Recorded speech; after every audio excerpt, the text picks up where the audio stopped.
Gloire à Jésus. Je bénis le nom du Seigneur pour cette opportunité qui me donne encore de te communiquer une parole qui va certainement te faire du bien, t'amener à revoir ta manière de vivre, t'amener à vivre une vie d'obéissance et à honorer les principes que Dieu a établis sur la terre. Nous lisons dans le livre de Psaume le chapitre 23. Je lis la parole. La Bible dit: L'Éternel est mon berger, je ne manquerai de rien. Il me fait reposer dans de verts pâturages. Il me dirige près des eaux paisibles. Il restaure mon âme. Il me conduit dans les sentiers de la justice à cause de son nom. Quand je marche dans la vallée de l'ombre de la mort, je ne crains aucun mal, car tu es avec moi. Ta houlette et ton bâton me rassurent. Tu dresses devant moi une table en face de mes adversaires. Tu oindis ma tête et ma coupe déborde. Oui, le bonheur et la grâce m'accompagneront tous les jours de ma vie, et j'habiterai dans la maison de l'Éternel jusqu'à la fin de mes jours. Parole du Seigneur. Amen.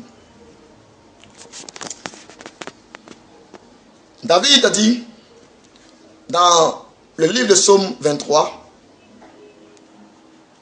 que l'Éternel est mon berger, je ne manquerai de rien. L'Éternel est mon berger et je ne manque de rien. Le berger est celui qui prend soin des moutons. Le berger est celui qui soigne les moutons. Celui qui encadre les moutons. Celui qui conduit les moutons. Et le berger est toujours devant. Et les moutons le suivent, les brebis le suivent.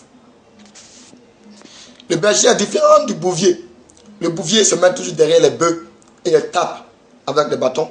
Mais le berger, lui, se met devant et les brebis le suivent. Et Jésus dit: je connais mes brebis parce qu'elles entendent ma voix et elles me suivent. Le thème que je partagerai avec toi aujourd'hui est le rôle du Père. Le rôle du Père. David dit que l'Éternel est son berger et il ne manque de rien. Car c'est lui, le berger, qui conduit ses brebis vers de verts pâturages, vers la bonne verdure, vers de bonnes herbes fraîches. C'est parce qu'il est berger qu'il te conduit. Il ne conduit jamais ses brebis là où il n'y a pas de l'herbe, là où il n'y a pas à manger. Il prend soin toujours de ses brebis. Tout le monde n'est pas forcément bon berger, n'est pas forcément berger. Il y a les bergers, il y a aussi des mercenaires. Mais le plus important, c'est d'avoir un berger, d'avoir un père. Et chacun de nous est appelé à avoir un père, est appelé à avoir une personne qui peut jouer le rôle de père dans ta vie. Que ce soit de père biologique, de père physique, de père de substitution ou le père spirituel. Tu as besoin d'un père. Il est important que tu comprennes qu'un père joue un très grand rôle dans la vie des personnes que nous sommes. Nous lisons le livre de Psaume 23. La Bible dit que l'Éternel est mon berger, je ne manque de rien. David dit qu'il me conduit vers de verts pâturages et il me dirige vers les eaux paisibles. Il restaure mon âme. Il restaure mon âme. Que le Père restaure l'âme de son enfant. Je partagerai avec toi 5 principes dans la question du rôle du Père. Aux 5 rôles que le Père peut jouer, aux 5 rôles que le Père joue dans la vie de ses enfants. Premier rôle, je dirais que le Père joue le rôle de repère pour le Fils. Le Père joue le rôle de repère pour le Fils. Donc celui qui n'a pas de Père n'a pas de repère, n'a pas de modèle, n'a pas une personne à imiter, une personne à suivre. une personne à qui il veut ressembler. Et aujourd'hui, plusieurs sont tombés dans le banditisme, dans la prostitution, dans la débauche, dans plusieurs autres vies, parce qu'ils n'ont pas eu de repère. On parle aujourd'hui enfants de la rue, parce que la rue a éduqué des personnes. La télévision a éduqué des personnes. L'Internet a éduqué des personnes. Et ils sont à l'image de ce qui les a éduqués. Ils sont à l'image du modèle qu'ils ont eu. Donc si tu as eu la télévision comme modèle, tu regardes les films qui t'influencent, qui impactent ta vie négativement, ces films constituent pour toi un repère. Et tu finiras par être à l'image du Père que tu as. Donc si tu prends une star diabolique, une star bizarre, comme père, ou comme repère, ou comme modèle, ta vie finira par lui ressembler. Parce qu'on finit par ressembler à son père. Deuxième point,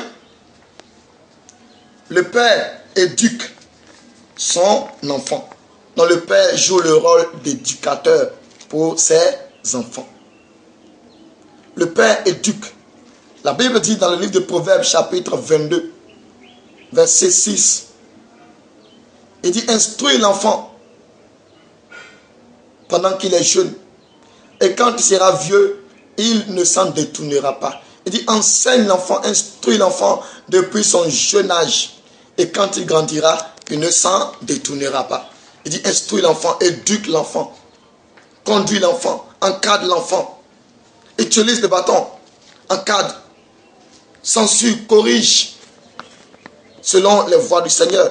Et quand l'enfant grandira, il ne s'en détournera pas. Le père joue le rôle d'enseignant, joue le rôle d'éducateur pour le fils, pour sa fille, pour ses enfants. Et celui qui n'a pas de père n'a personne pour l'éduquer. Et forcément, la rue va te éduquer. Si ton père ne te dit pas, la rue, la télévision ou les autres te communiqueront leur éducation. Et tu finiras par être à l'image de ces personnes. Tu as besoin d'un père. Le point numéro 3. Un père protège. Un père joue le rôle de protecteur. La Bible dit dans le livre de Luc, chapitre 22, verset 31 au verset 32, il dit: Simon, Simon, Simon, Satan t'a réclamé comme un froment pour te cribler. Mais j'ai prié pour toi, afin que ta foi ne défaille pas. Mais si tu es converti, Simon, affermis tes frères. Jésus dit à Pierre qu'il joue le rôle de protecteur pour lui, qu'il intercède pour lui, qu'il le soutient en prière, qu'il l'encadre, qu'il le couvre de son ombre, à condition que Pierre demeure toujours avec son Père. Pierre bénéficiera toujours de son onction, de sa protection. Mais lorsque tu quittes ton Père sous le feu de la colère, tu le quittes par le manque de sagesse, tu le quittes, que tu n'as plus de Père, tu n'as plus de protection. Tu ne jouis d'aucune protection. Et tu es livré maintenant à toi-même. Tu es comme une brebis sans berger. Une brebis qui fonctionne seule, qui est exposée au loup, qui est exposée au lion. Et quand sera-t-il pour une telle brebis? Tu deviens une proie facile parce que tu n'as plus de protection. Et plusieurs parlent mal à leur père, on les dénigre, se battent même avec eux. Et tu désires être béni. Tu désires recevoir la bénédiction. Non. Tu as besoin d'un père, que ce soit un père biologique ou un père spirituel. Tu dois l'honorer. Tu lui dois du respect parce qu'il te protège. Parce que tu es sous sa couverture spirituelle. Tu dépends de lui. Tu es sous sa protection. Mais si tu le quittes et tu vas faire des choses sans son accord, sans même l'en aviser, qu'est-ce que tu deviendras? Et plusieurs se marient sans que leur père n'ait autorisé, sans que leur père ne soit en accord avec le mariage. Et il dit: je m'en fous. tu vas le faire. Mais tu es sous l'influence de la malédiction. Ton mariage, ta vie, tout ce que tu fais est sous l'influence de la malédiction parce que tu n'as pas honoré ton père. Tu dois honorer ton père. Ton père joue le rôle de protecteur.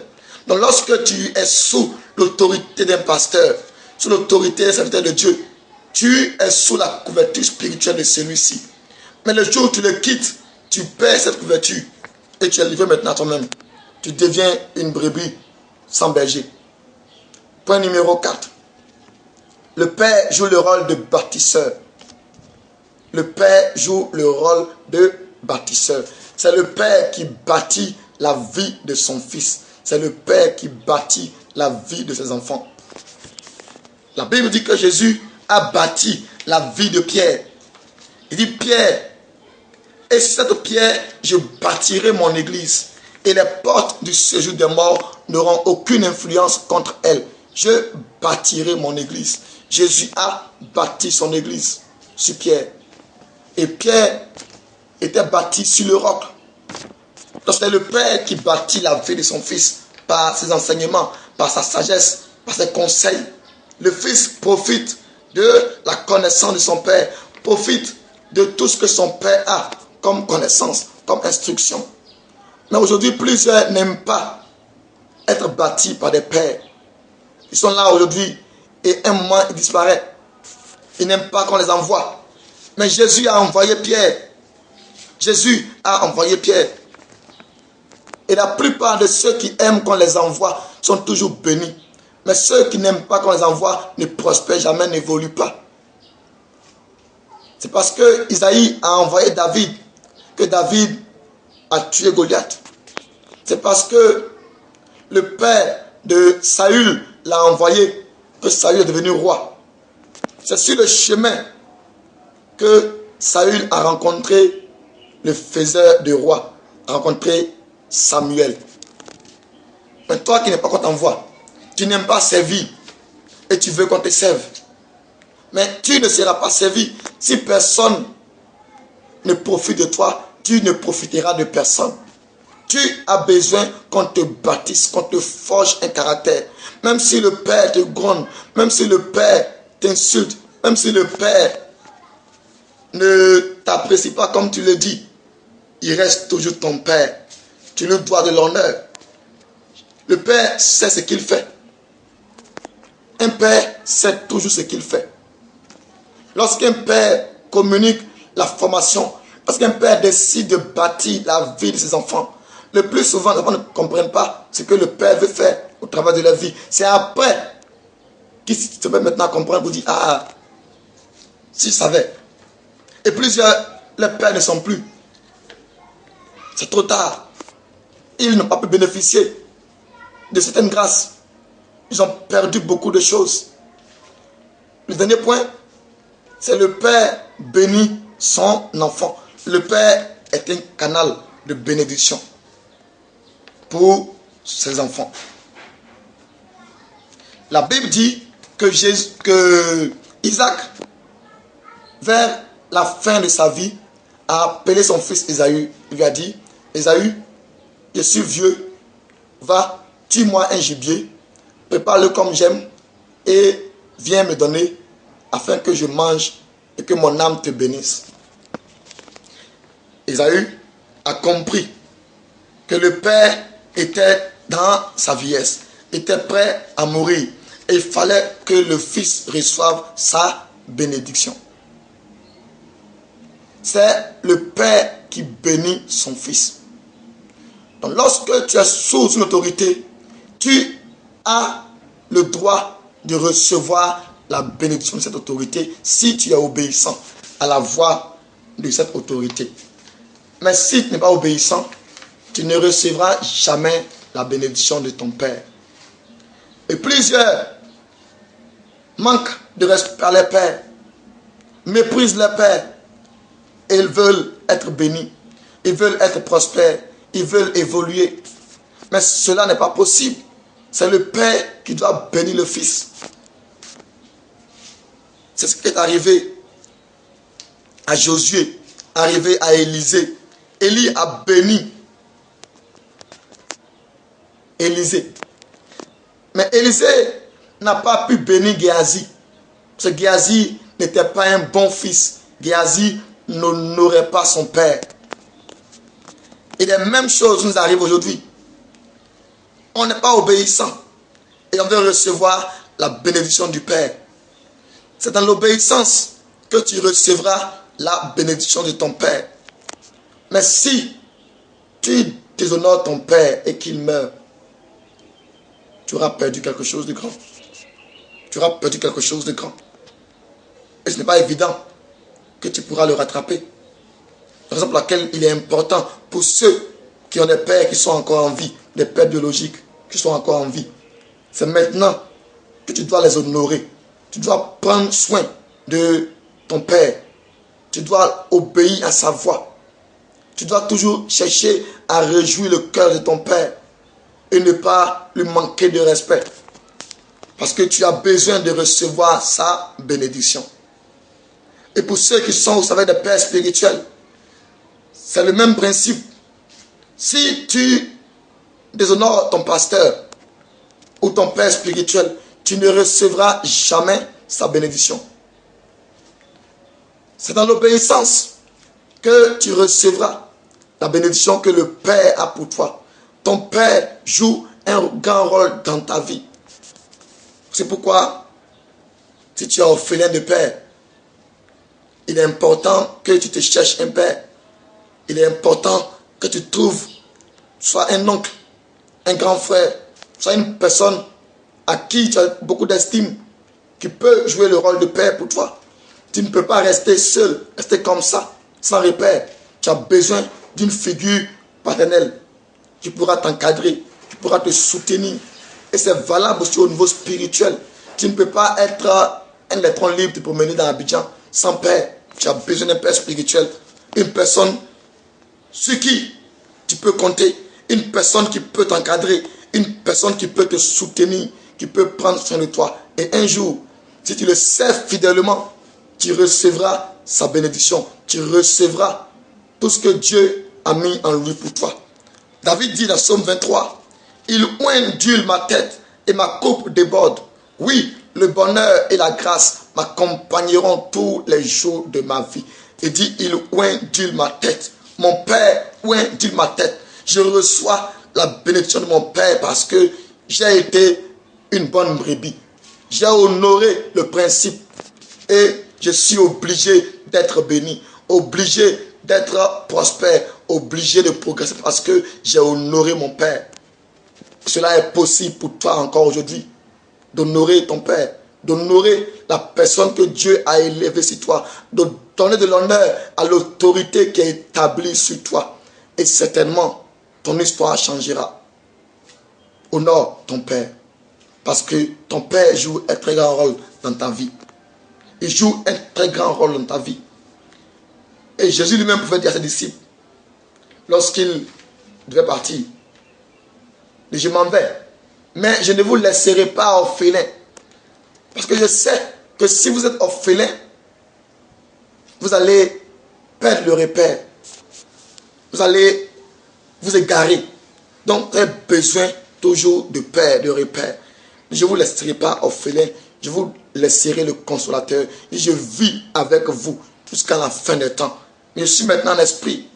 Je ne suis plus en chair comme auparavant. Mais je suis maintenant en esprit pour vous éduquer, pour vous encadrer. Le Saint-Esprit joue le rôle de père, d'encadrement, d'instructeur.